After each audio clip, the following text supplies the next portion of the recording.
Ladies and gentlemen, welcome to Metropolis Radio. Today we are talking about the fact that the Book of Boba Fett was a disaster, and that may be an understatement. But before we get started, guys, just remember that at least one of my videos every week will not be coming to the YouTube channel. It will be going up on my BitChute, Odyssey, and Rumble channels. So if you're watching this on YouTube, the links to all three of those sites are down in the description below. Without other way, guys, let's get right into this from Screen Rant. Boba Fett was a disaster. Everything that went wrong. Well, for starters, you made a show surrounding Boba Fett who does not need any explanation, doesn't need any backstory, and you turn him into a chatterbox. Is pretty much what you did. You know, I think I just answered your own question, but we'll get into it because I know I gave up after episode 1, largely for that reason because Boba Fett wouldn't shut the fuck up. The Book of Boba Fett sadly wasn't a success for Lucasfilm, you think? But what went wrong, and what lessons can the studio learn from these mistakes? How about don't make a secondary character a primary character? It's really that simple. The Book of Boba Fett was a significant disappointment for Lucasfilm, and a number of factors led to it going so wrong. Lucasfilm has always recognized the potential of crossing over across mediums, but under Disney Star Wars has become a trailblazing transmedia franchise. The Star Wars was already a cross-media franchise. Who remembers Shadows of the Empire? You know, you had the video game, the comic miniseries, and the novel that was all it was all the same story from 3 different perspectives. In fact, there was a freaking toy line just for Shadows of the Empire, and it was a non-movie. It was a video game, a comic miniseries, I believe graphic novel is what they called it, and a novel, and that was it. You know, there were figures of Prince Shishore. You know, I do remember seeing those. Now I saw those at the thrift store because Shadows of the Empire was just slightly before my time, but still, don't give Disney this credit of well under Disney it became a trailblazing transmedia franchise. It already was under George Lucas. Even now, The Mandalorian feels like Disney Plus's flagship TV show, while the revival of Star Wars The Clone Wars was a hit. Unfortunately, the Book of Boba Fett, while eagerly anticipated, proved something of a letdown. Well, it also doesn't help when your own lead actor comes out and admits that, you know, that he should have had fewer lines of dialogue, and the fact that Boba Fett really should have shut the fuck up. You know, I already covered that in a prior video and showed that segment of the interview, and I don't really feel like retreading over old ground here. On review aggregate site Rotten Tomatoes, The Book of Boba Fett is the lowest scoring Star Wars TV series at the time of this writing and at the time of the recording. Its critic score stands at 73%, while its audience score is at an even lower 61%. I wonder what it is now. So as of the recording, I'm going to Rotten Tomatoes right now. Let's see if it's going to behave today. It actually is. Okay, The Book of Boba Fett. Here we go. Book of Boba Fett 2021. Okay, critic score as of the recording is at 73%. Audience score is at 60% as of the recording of this video. The show only really began to generate discussion online after episodes 5 and 6, when the Book of Boba Fett essentially pivoted to become The Mandalorian Season 2.5. And unusually for Star Wars, there doesn't seem to be much demand for a second season. Well, the Book of Boba Fett should have been a miniseries to begin with. Like I said, Boba Fett should have never really been a main character. The Book of Boba Fett is only Lucasfilm's second live-action TV series. While it's true The Mandalorian is a hard act to follow, the fact remains there's a galaxy's difference between the popular and critical response to the two shows. So just what went wrong this time around?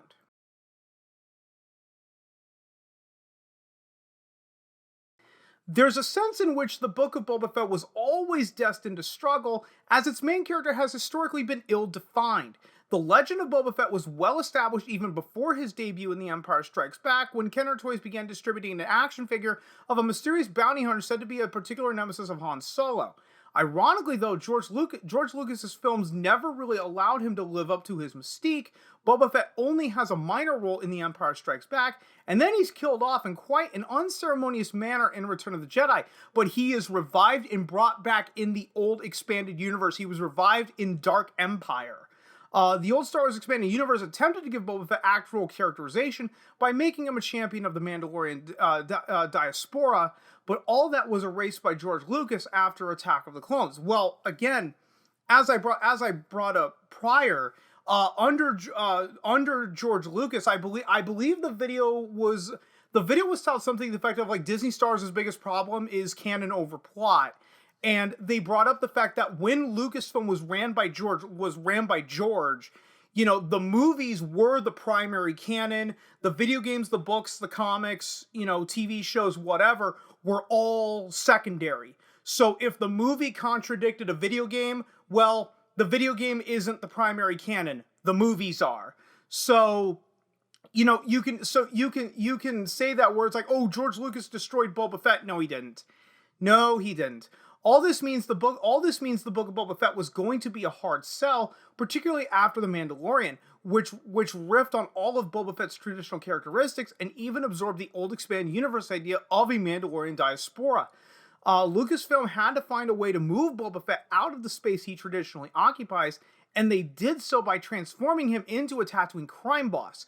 It was a pivot, and it needed to be sold well to make it work.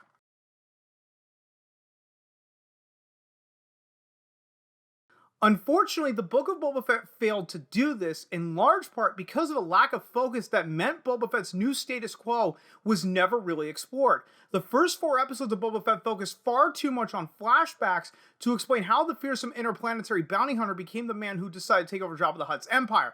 We will get back to that point at the end.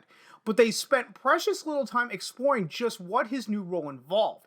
The problems became even more notable when Boba Fett didn't appear in Episode 5, and played only a cursory role in Episode 6. As noted, Boba Fett is a character who hasn't really been developed much before.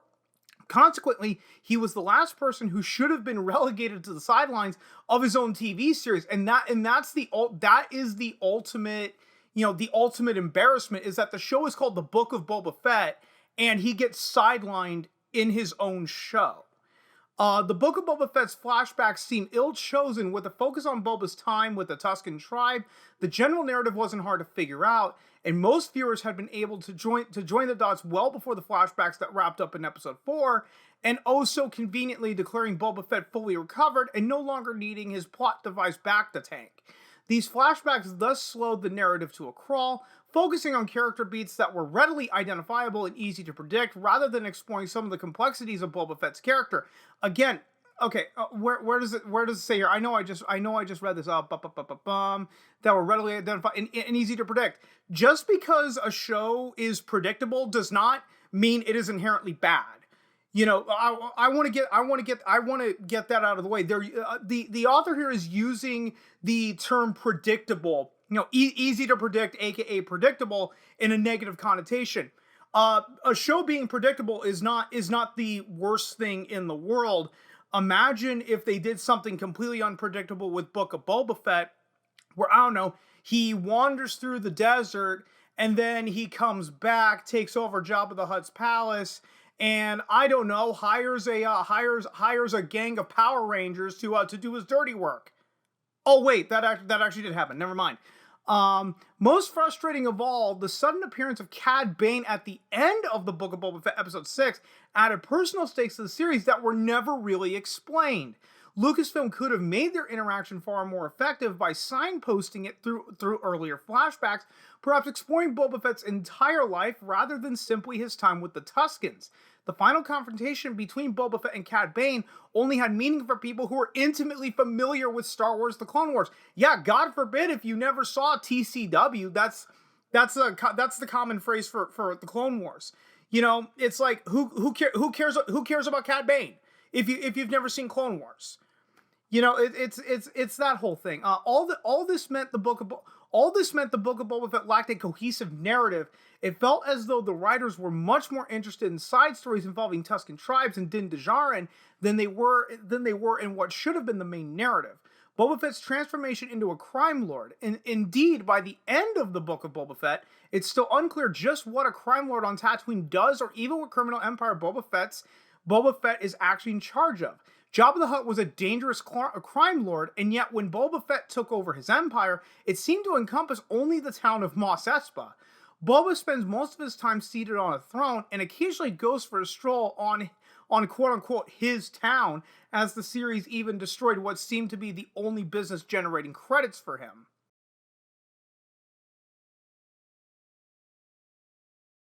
Ironically, there's probably a reason for this lack of focus.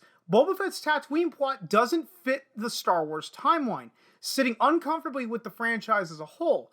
The story takes place 5 years after Return of the Jedi, and it's clear Bib Fortuna has allowed Jabba the Hutt's old empire to decline. Given Tatooine's importance to the galactic underworld, it's situated near the tree. And I'm going to mispronounce this name. I do apologize. I think it's the Triellus trade route, part of a loose quote unquote space triangle historically managed by the Hutts.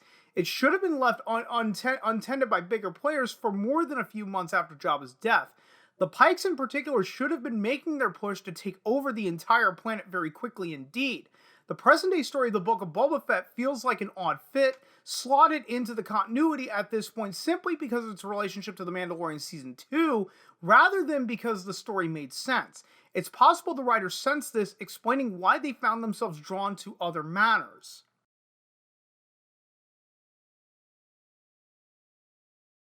As the Book of Boba Fett continued, the writers became increasingly focused on fan service and, in particular, cameos. 2 entire episodes were spent with Din Djarin, giving viewers cameos from Luke Skywalker, Ahsoka Tano, Grogu, a.k.a. Baby Yoda, R2-D2, Cobb Vanth, and the Armorer. The Ahsoka cameo was particularly disappointing, as audiences who were invested in Ahsoka had waited years to see Anakin Skywalker's former Padawan meet his son, but because of this cameo, that first meeting already had to take place off-screen. The storytelling decisions were frankly unforgivable. Ironically, the Book of Boba Fett episodes 5 through 7 actually gives some of the cameo characters a better arc than the star of the show. Din Djarin faces the consequences of his actions in The Mandalorian Season 2, while Grogu had to choose between the way of the Jedi or his relationship with Din Djarin.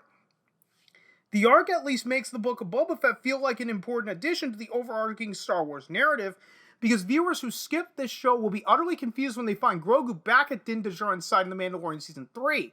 But the fact that these cameo characters got such a significant arc, when Boba Fett himself does not signifies just how problem-filled the series really is.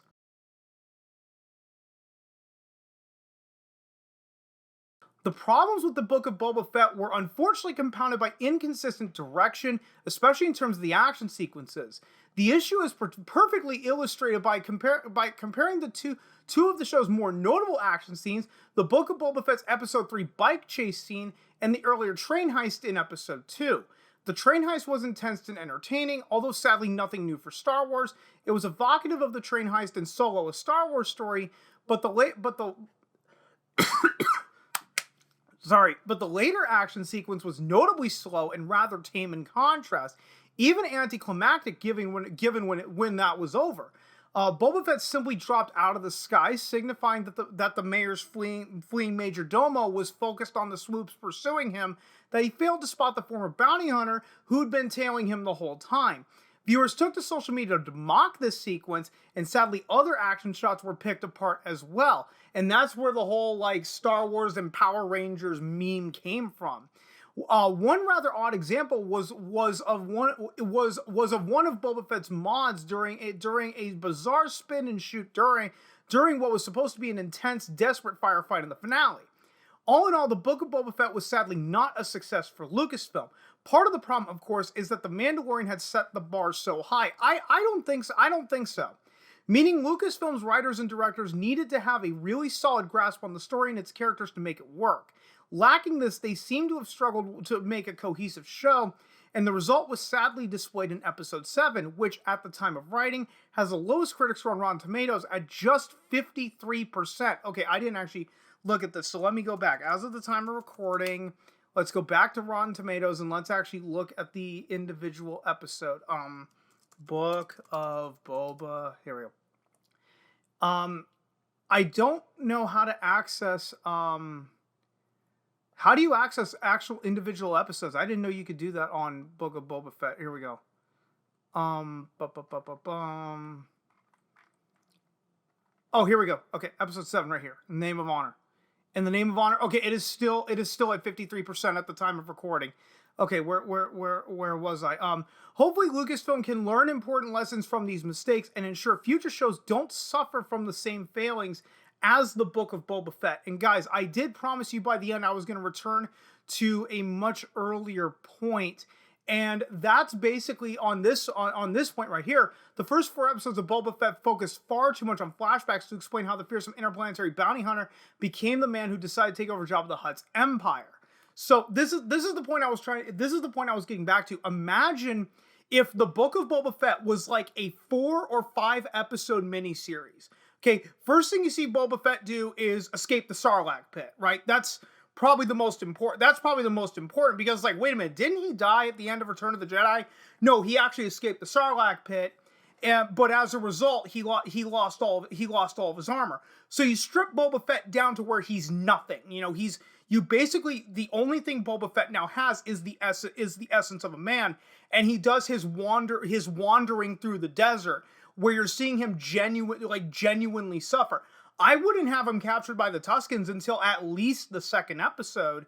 Again, just to show his suffering of just, aimlessly wandering through the desert, and then getting up to the point when meeting Fennec Shand, and then obviously, because Mandalorian season 2, we see how he got his armor back. But still, had the Book of Boba Fett just been, Boba's, wandering through the desert, I think the show would have been better overall. But instead, it tried to Godfather Part 2 it, where it shoehorned in 2 narratives where, both of them require a bunch of TLC, tender love and care.